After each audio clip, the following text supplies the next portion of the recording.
Welcome back to When Harry Met Board Games, where we feed our people with relatable content and our victory condition is your satisfaction. I'm Harry, and today we have another review for you all. Today I'm going to be reviewing this game right here, 504, designed by Friedemann Friese and published by Stronghold Games as part of their Great Designer series. As a matter of fact, this was number 2 in that series. Now, for this review, I'm going to be doing things a little bit differently because this is very much a different game. The premise of this game, 504, is that basically you have 504 games in one. And we'll explain how that's carried out. So first, let's unbox this here and see what's inside. And we have all of these different components that I've already punched out and bagged.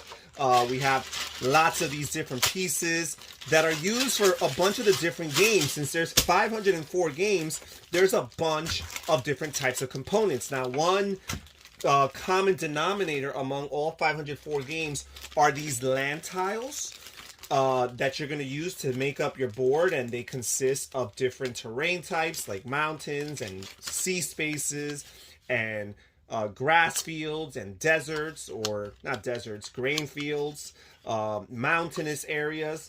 Now, every game you play has terrains, these hexagonal tiles to represent your board, but there are 5 different possible maps to choose from divided among those 504 different games. You have some money, paper money, that will be used in some of the modules in some of the games, not all of them.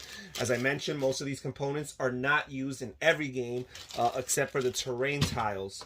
You have a bunch of different types of cards that come with the game, a bunch of different types of tokens, some additional boards that can be used in some of the games, some dice for some of the games. A Friedemann Friese game with dice, I think this is the only one I could think of. We have some meeples here, different meeples and different player colors. Again, a bunch of these different additional boards. And here we have the rule book, and the rule book basically gives you an introduction. It gives you a sample module to play, and then it teaches you basically how to read the Book of Worlds. And the Book of Worlds here, this is really the gimmick of the game, because this is how you choose which of the 504 modules you want to play. And really what is contained in here, you have 9 different individual games.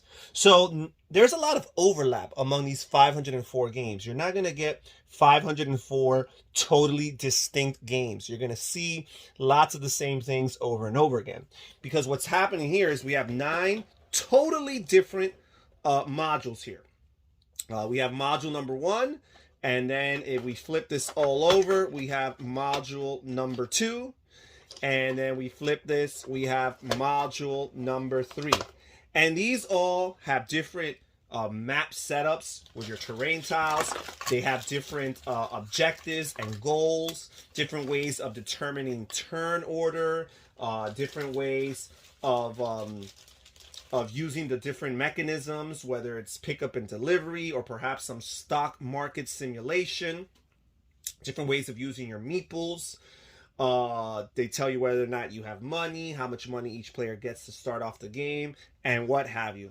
And again, there's 9 of these particular modules in this rule book here, the Book of Worlds. Now, what's interesting here, if you notice, is that each module is divided into 3 sections, right? And one of the sections is going to tell you basically, the top section here will tell you setup, and it'll tell you what's the end game objective for the game, and it's the most detailed part of the module.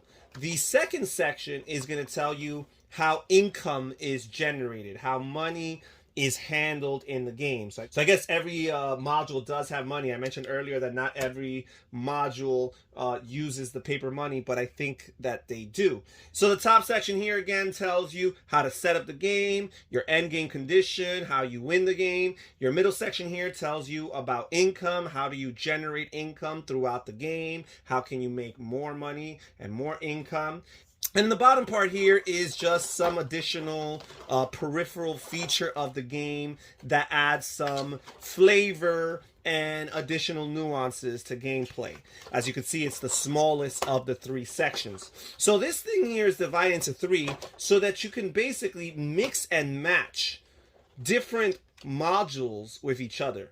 So you can have part of module 7 over here. You can have part of module 5 and part of module 3.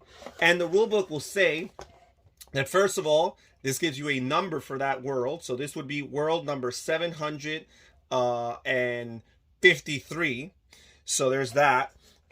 Then it also tells you that there's a name for each of these worlds. So this one here would be the world of the mightiest explorers with a bias to individualism. So these are very long names, and they basically tell you specifically what makes this game unique. So basically, this is a game where might is important, where your meeples don't represent just regular citizens. They're explorers here. And individualism is going to be very, very highly valued in this particular configuration of the game.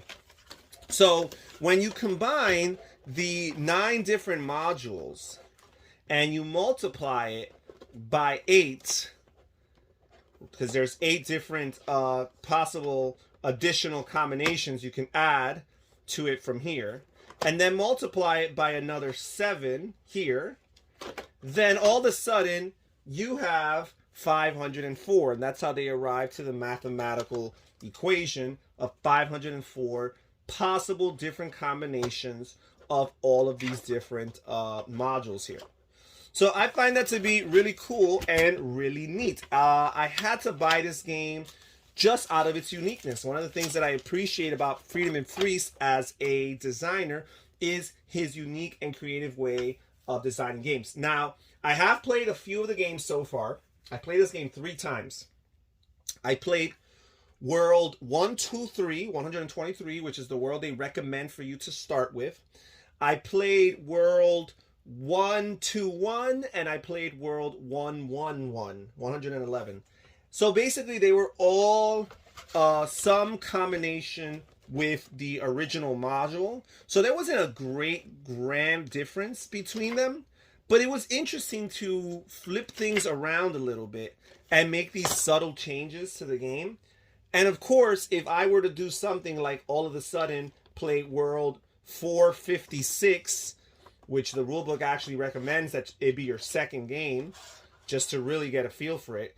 But if I wanted to play something like World 456 right after having played World 123, I'm imagining that this would be a drastically different game. And just from looking at it here, I already see it. The world of combative explorers with connections. So I was playing a game with traders, and I was playing a game with pioneers. All of a sudden, my meeples would be explorers. They're not there trading. They're trying to explore the land. Also, this seems like it'd be a combative scenario, where here we have military. So there is a militant aspect to this module.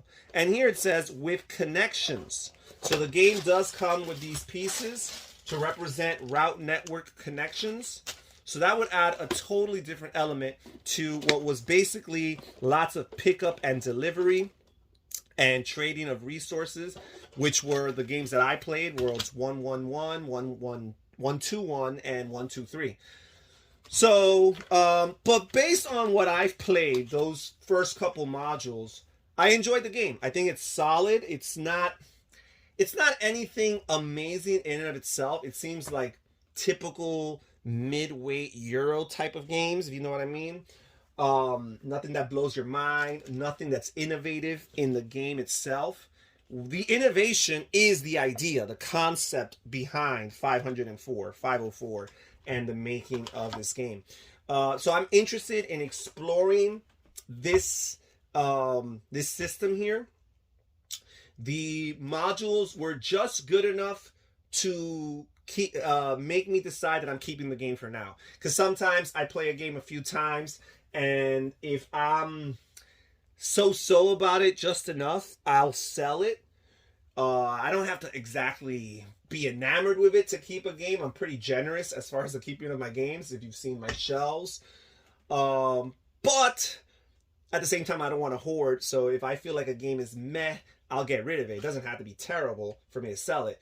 Now, this game did just enough in those first couple plays for me to consider playing it a few more times. I'm hoping to get it to the table maybe a few more times next year. And with radically different modules and seeing what that does. If I like module or game 456, then it'll buy more time for this game in my collection. And that's basically how it works. I feel that if the modules are all pretty solid, I'll keep it.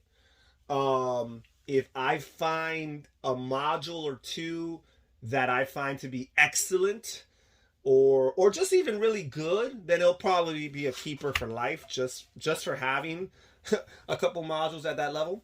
So yeah, that's it for today's review, guys. Again, it's a hard game to describe completely in its totality because I haven't played the 504 games and I haven't even played all 9 of the different modules in the distinct modules.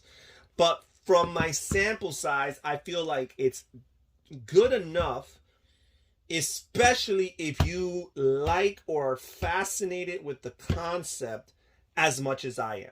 Now, I'm not going to say that this is going to be 504 games that can replace your collection, but again, just the appreciation of the artistic work of art of creating this game and the labor of love by Friedemann Friese here in making this game here.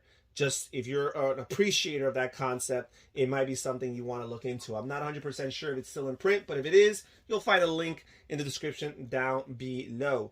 Well, thank you so much for joining us here at When Harry Met Board Games. Please comment down below. Tell me what you think about this game. Maybe you've played it before. Maybe you've heard of it. Perhaps it's something you've never even heard of before.